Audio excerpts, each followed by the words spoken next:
మంగళగిరి, పిఠాపురం. యాక్చువల్గా నేను assembly wise చెప్పొద్దు అనుకున్నా మేడం, కొన్ని మీరు అడిగారు కాబట్టి. ప్రజెంట్ అయితే నారాలోకి ఎస్ఆర్కి అయితే ఈజీగా ఉంది వెన్ను కావడానికి. ఇప్పటి వరకు అయితే ఈ రోజు వరకు ఇంకా 25 days 30 days టైం ఉన్న వీట అతను గెలవడానికి ఎక్కువ అవకాశాలు చాలా ఉన్నాయి. కుప్పంలో వీట సార్కే ఉంది, చంద్రబాబు నాయుడు గారికి. పిఠాపురం మాత్రం కొద్దిగా టఫ్ ఉంది మేడం. ఆ పిఠాపురం ఇప్పుడే మనం స్టేట్ చేయలేం మేడం, ఎందుకంటే అది మనము అక్కడ ఒక 5-6 times సర్వే చేస్తే గానీ ఆ మూడ్స్ తెలియదు మేడం. ఎందుకంటే రోజు రోజుకు మారిపోతుంటది.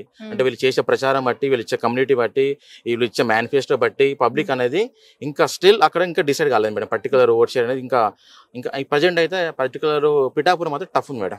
ఓకే, ఇప్పుడు ఏబీపీ సి ఓటర్ లాంటి అనేక సంస్థలు అక్కడ నేషనల్ లో ఇచ్చిన సర్వే సంస్థలు కూటమి అధికారంలోకి వస్తుంది అని ఇచ్చారు. బట్ మీరు ఎలాంటి అథెంటిక్ మెథడాలజీ యూజ్ చేశారు? మీరు ఎందుకు మళ్ళీ వైసీపీ వస్తుంది అని చెప్పారు? వాళ్ళకి మీకున్న వ్యత్యాసాలు ఏంటి మేడం? నాది టోటల్గా ఏంటిదంటే నేషనల్ ఛానల్స్ వాళ్ళు ఏంటిదంటే వాళ్ళు కొద్దిగా పర్టికులర్ కాన్షియన్స్ మాత్రం సెలెక్ట్ చేసుకుంటారు మేడం. వాళ్ళు కొన్ని కాన్షియన్స్ చేస్తారు, ఎంటైర్ స్టేట్ చేయరు మేడం. ఫస్ట్ ఆఫ్ ఆల్ వాళ్ళు, నేనేంటిదంటే ఎంటైర్ స్టేట్ చేస్తాను. నా శాంపుల్స్ అయితే చాలా పెద్దది, బయట చెప్పలేను, చాలా పెద్ద శాంపుల్ చేస్తాను. అలాగే ఈ నేషనల్ ఛానల్ వాళ్ళు ఏంటిదంటే కొన్ని సెలెక్టేషన్ ఆఫ్ 15-20 అసెంబ్లీస్ తీసుకుంటారు. ఆ 20 అసెంబ్లీస్ని మొత్తం డివైడెడ్ టు స్టేట్ మొత్తం చేస్తారు అనమాట. వాళ్ళ sample wise 200 per assembly, 150 per assembly, 300 per assembly అలాగే ఉంటుంది. నాది ఏంటిదంటే ఒక కాన్స్టిట్యూన్సీలో నేను 10,000 శాంపుల్ చేస్తాను మేడం. నేను అట్లా చేస్తాను. ఒక కాన్స్టిట్యూన్సీలో ఒక 1000, 2000, 5000 ఇట్లా డిఫరెంట్ కాన్స్టిట్యూన్సీ ఒక అసెంబ్లీని 2-3 times చేయడం, ఇవన్నీ చేస్తూనే ఉంటుంటాం. ఒక స్టేట్ వైజ్ చేయాలంటే మనం ఒక మినిమం ఒక 2 rounds 3 rounds చేస్తే కానీ వెళ్ళాం. ఈవెన్ నేను 2019లో వీట ఆంధ్రప్రదేశ్ స్టేట్ ఎలక్షన్స్కి నేను పని చేశాను, ఎంటైర్ 2 rounds చేశాను. అప్పుడు నేను 125 seats ఇచ్చాను మేడం మన జగన్మోహన్ రెడ్డికి. ఇవన్నీ మీరు చూసుకోవచ్చు, ఇబ్బంది గూగుల్లో ఉంటుంది. కానీ ఎందుకు మరి బీఆర్ఎస్ గెలుస్తుంది అని మీరు ఇచ్చారు సర్వే, అది పూర్తిగా వ్యతిరేకత చూపించింది, అది ఓడిపోయింది కదా అక్కడ.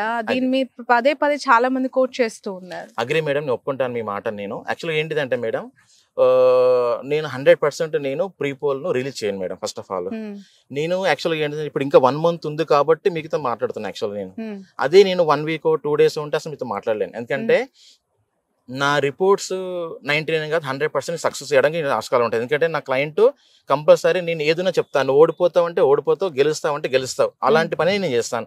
నా క్లయింట్ నన్ను మెచ్చుకోవాలని అసలు పని చేయను ఎప్పుడు. అతను నన్ను తిట్టిన పర్లేదు, నాకు పేమెంట్ ఇవ్వకున్న పర్లేదు, కానీ నేను అలా పని చేయను. కాకపోతే ఏంటిదంటే నేను తెలంగాణ ఎలక్షన్స్ అన్నప్పుడు నేను నా రిపోర్ట్ యాక్చువల్గా నేను ఎగ్జిట్ పోల్లో ఇస్తాను. కాకపోతే ఏంటంటే నేను ప్రీ పోల్ 2 days ఎలక్షన్స్ అన్నప్పుడు నేను కాన్స్టిట్యుయెన్సీ వైజ్ ఎవరు గెలుస్తారో, ఎవరు టఫ్ ఉన్నారని ఎవ్రీథింగ్ నేను డీటెయిల్గా ఇచ్చాను మేడం. నా సర్వేను ఒక పెద్ద కంపెనీ, ఇండియా లెవెల్లో పనిచేసే పెద్ద కంపెనీ, ఆల్రెడీ తెలంగాణలో ఒక పార్టీకి పనిచేస్తున్న కంపెనీ కంపేర్ చేశారు వాళ్ళ నా సర్వే వాళ్ళ సర్వే కంపేర్ చేసి ఎక్కడైతే టఫ్ ఉన్నదో అక్కడ వాళ్ళు ఫుల్ పేజ్ గా పనిచేసిండ్రు. ఎవరైతే గెలుస్తాం అనుకున్నారు బీఆర్ఎస్ వాళ్ళు అంతా సైలెన్స్ గా ఉన్నారు. వాళ్ళు అపోజిషన్ వాళ్ళు మంచిగా పని చేసుకొని ఆ 2 days లో మొత్తం మారిపోయింది మేడం. ఎక్కడైతే నేను ఒక 25 ఇస్తాను సీట్స్, అవి టఫ్ ఉన్నాయని నా సర్వే వాళ్ళ సర్వే సేమ్ కంపేర్ చేసుకుంటే నా సర్వేకి వాళ్ళ సర్వే పర్ఫెక్ట్ ఉంది. నాకు వచ్చిన రిపోర్ట్ కాబట్టి చెప్తున్నాను. వాళ్ళు బీఆర్ఎస్ వాళ్ళేమో గెలుస్తామన్న కాన్ఫిడెన్స్ లో వీళ్ళకుండే ఓవర్ కాన్ఫిడెన్స్, వాళ్ళకేమో కంపల్సరీ గెలవము నాకన్నా చెప్తే కరెక్ట్ గా ఉంటుంది అని చెప్పి కాన్ఫిడెన్స్ తోటి వాళ్ళు మంచిగా పని చేసుకున్నారు. ఈవెన్ ఎల్ఎస్డి డేమర్ కూడా పని చేసుకున్నారు. దానివల్ల నా సర్వే కొద్దిగా అక్కడిక్కడ వేయడం కారణం పెట్టి అది మేడం 100%. ఈవెన్ అంత టఫ్ 2019లో నేను అంత సీట్లు ఇచ్చాను వైసీపీకి, నేను యాక్చువల్గా 45 ఇచ్చాను టీడీపీకి, జనసేనకి నేను ఇచ్చిన 0. 2019 మీరు రికార్డు చూసుకోవచ్చు, 0 ఒక్కటి వీడియో ఇవ్వలే నేను. నన్ను చూసి చాలా మంది కంపెనీస్ ఏంటి 7-8 జనసేన వస్తాయి అన్న వాళ్ళు వీట నా రిపోర్ట్ వచ్చినాక లాస్ట్ మినిట్ లో 0-2, 0-3 వచ్చారు. నేను ఫస్ట్ డే నుంచే నేను 0 మీదనే ఉన్నా. ఆ పర్సన్ గెలిచిన పర్సన్ వీట 200 ఓట్లతో గెలిచిండు. ఇప్పుడు 21 మంది అభ్యర్థుల్లో జనసేన ఎన్ని గెలిచే అవకాశం ఉందంటారు? ఒక figure. Janasena BJP 2 alliance madam, అవి చూసుకున్న వీట 4 to 5 మాక్సిమం మేడం. నేను అసెంబ్లీ పేరు చెప్పలేను నేను, ఓకేనా? ఎందుకంటే చెప్పడం వల్ల నాకు ప్రాబ్లం అవుతుంది, వాళ్ళు పని చేసుకుంటున్నారు. జగన్మోహన్ రెడ్డి ఎంత మెజారిటీతో గెలిచే అవకాశం ఉందంటారు? మేడం 90,000 పైన వస్తుంది, తగ్గదు కాదు. ఎందుకంటే మేము అక్కడ టీడీపీ అలయన్స్ అనేది ఇప్పుడు ఇంత ముందు కొద్దిగా ఉండే మేడం. యాక్చువల్గా ఇంత ముందు టీడీపీ ఒక 2 సీట్లు కొద్దిగా ఎడ్జ్ వచ్చింది, కానీ ఇప్పుడు అలా లేదు. ఇప్పుడు అనేది మొత్తం అక్కడ ఉన్న 10కి 9 మొత్తం కంపల్సరీ మొత్తం గెలిచేస్తుంది. ఒక్కటి వీట అక్కడ వాళ్ళు ఓడిపెట్టలేదు మేడం. మొత్తం ఓవరాల్ గా. Hmm. ఇప్పుడు ఈవెన్ ఇక్కడ నెల్లూరులో పనిచేస్తున్నాను నేను. నెల్లూరులో ఇది ఒక 1 month బ్యాక్ ఒక టీడీపీ ఎడ్జిలా అన్న ఫీలింగ్ ఉండే మేడం యాక్చువల్ గా. అంటే ఇక్కడ వచ్చే select of candidates important madam. ఏదన్నా కాన్స్టిట్యున్సీ గెలవాలి అంటే అక్కడ క్యాండిడేట్ సెలెక్షన్ అండ్ ఎవరైతే ఎంపీ క్యాండిడేట్ కానీ ఎమ్మెల్యే క్యాండిడేట్ కానీ వాళ్ళకి సెలెక్షన్ ఆఫ్ క్యాండిడేట్ కరెక్ట్ గా ఇచ్చారు కాబట్టి కొన్ని సీట్లు ఓడిపోయే సీట్లు వీట వైసీపీ అనేది గెలవడానికి అవకాశం ఎక్కువ వచ్చేసింది మేడం. మెయిన్లీ ఇది ఒకటి. పర్సెంటేజ్ వీట మేడం టోటల్ ఓవరాల్ చూసుకుంటే పర్సెంటేజ్ అనేది 47-48 ఉన్న ఓట్ షేర్ అనేది ఇప్పుడు 50కి వచ్చేసింది. 50కి వచ్చింది నియర్లీ.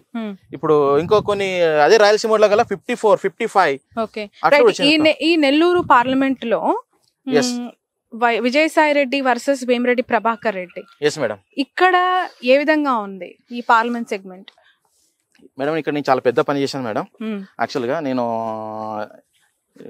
ఒక వీక్ లో మొత్తం నేను విజయవాడ వెళ్తున్నాను, వైజాగ్ వెళ్తున్నాను, ఈవెన్ రాయలసీమ వెళ్తున్నాను, ఇక్కడ నెల్లూరులో పెట్టి ఉంటున్నాను. అయితే ఇక్కడ ఏంటిదంటే 7 కాన్స్టిట్యున్సీలలో ఫస్ట్ ఆఫ్ ఆల్ ఏంటిదంటే మేడం కొద్దిగా ఒక 20 days బ్యాక్ ఎట్లుండే కొద్దిగా టీడీపీకి 2-3 అసెంబ్లీలు గెలుస్తాయి అన్న ఫీలింగ్లు ఉండే మేడం. 2 నుంచి 3 అసెంబ్లీలు. కానీ ప్రజెంట్ సినారియో ఈ రోజు ఎలక్షన్ జరిగిన వీట 7 కాన్స్టిట్యున్సీస్ అనేది 100% వైఎస్ఆర్సీ మాత్రం గెలుస్తుంది మేడం ఇక్కడ.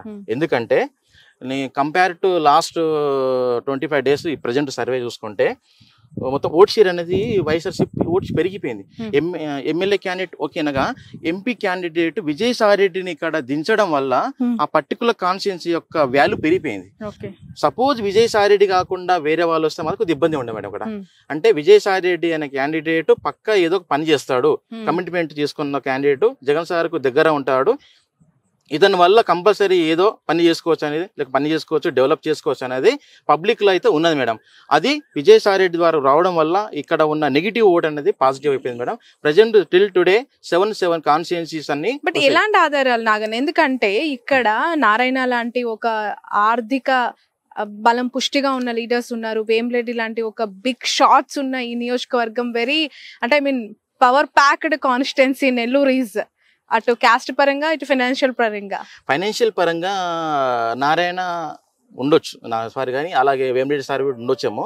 కానీ గ్రౌండ్ లేపటి ఏమొస్తుందంటే గ్రౌండ్ లెవెల్ ఏమొచ్చిందంటే madam candidates main madam Vemireddy Prabhakar రెడ్డియా లేకుంటే వైఎస్ఆర్సీపీ మనకు సాయి రెడ్డి గారు అన్నప్పుడు సాయి రెడ్డికి ఇస్తుంది. ఎందుకంటే ఎక్కువగా ఎవరు మాట్లాడతారు, ఎవరితో డిస్కషన్ ఉంటుంది, ఎవరితో అయితే డెవలప్ చేస్తారు, ఎవరైతే మాట్లాడతారు అనేది చేసుకుంటారు. కాబట్టి మనకి ఏంటిదంటే కొద్దిగా టౌన్ లో హెడ్ క్వార్టర్స్ ఉన్నాయి కదా మేడం, ఆ హెడ్ క్వార్టర్స్ లో అనేది కొద్దిగా పర్సెంటేజ్ అనేది కొద్దిగా అలయన్స్ అలాంటి ఓట్ షేర్ ఉంది. కానీ అలయన్స్ కన్నా రూరల్ కిరీటాల కల్లా మొత్తం 1 side 70%, 60% అనే రేషియోలో వచ్చేసింది madam. Mainly city head quarter అన్నప్పుడు కొద్దిగా చదువుకున్న వాళ్ళు వీళ్ళు ఉంటారు కాబట్టి వాళ్ళ యొక్క మైండ్ సెట్ అనేది కొద్దిగా వేరేగా ఉంటుంది. ఎండ్ ఆఫ్ ది డే మాత్రం ఇంకా 25 days టైం అది ఎంత మంచిగా ప్రచారం చేసుకున్నా, ఎంత ఇంప్రూవ్మెంట్ చేసుకున్నా ఓట్ షేర్ని ఇంకా టైం ఉంది కాబట్టి ఇంప్రూవ్మెంట్ చేసుకోవచ్చు. ఎండ్ ఆఫ్ ది డే ఇప్పుడు ఆల్రెడీ టీడీపీ మేనిఫెస్టో ఇచ్చారు వాళ్ళు గ్యారంటీస్ అనేది. కంపేర్ చేస్తున్నారు కదా తెలంగాణ గవర్నమెంట్ ఏంటిది, ఆంధ్రప్రదేశ్ గవర్నమెంట్ ఏంటిది, లేకుంటే ఎవరు చేయాలో చేస్తారు. ఆల్రెడీ జగన్మోహన్ రెడ్డి ఇంతమంది సీఎం కాబట్టి అతను మళ్ళీ ఇస్తే కమిట్మెంట్ కరెక్ట్గా అవుతుందా లేదా అనేదాన్ని వీట చూసుకొని వీట ఓటేసారు చాలా ఉన్నారు మేడం, వెయిటింగ్ ఇస్తున్నారు చాలా మంది. అదొకటి. సో కమిట్మెంట్ అనేది వచ్చే యొక్క మేనిఫెస్టో బట్టి వీట ఓట్ షేర్ ఇంకా పెరగవచ్చు మేడం వైసీపీది. రైట్. ఇప్పుడు ఓవరాల్ గా ఒక ఫిగర్ ఏంటి మీరు ఇచ్చేది స్టేట్ లో కూటమికి వైసీపీకి? పక్కా మోర్ దెన్ 8% ఉన్న అసెంబ్లీ కాన్స్టిట్యున్సీలు అయితే 103 ఉన్నాయి మేడం. 103 ఉన్నాయి. ఒక 20 నుంచి 25 వరకు మాత్రం అవి 2%, 3%, 4% అలా ఉన్నాయి. అందులో ఇట మళ్ళా ఎడ్జ్ 20 seats వరకు ఎడ్జ్ వైఎస్ఆర్సీపీ ఉన్నాయి. నేనేమనుకుంటున్నా అంటే ఆ 20 మనం ఇప్పుడేమన్నా అనౌన్స్ చేసినాం అనుకోండి పేర్లు, అంటే నేను ఎవరికి చెప్పలేను. ఎందుకంటే వీళ్ళు సైలెన్స్ అయిపోతారు, వీళ్ళు మన సర్వే వీటే రాంగ్ రావచ్చు. అందుకోసం నేను సైలెన్స్ ఉంటాను. ఇంకా నేను మళ్ళీ పని చేస్తున్నా కాబట్టి ఇంకో రిపోర్ట్ రిలీజ్ చేస్తాను నేను. ఓవరాల్ గా ఇప్పుడు మీరు ఆఫ్టర్ జగన్మోహన్ రెడ్డి రాయలసీమ యాత్ర ఇటు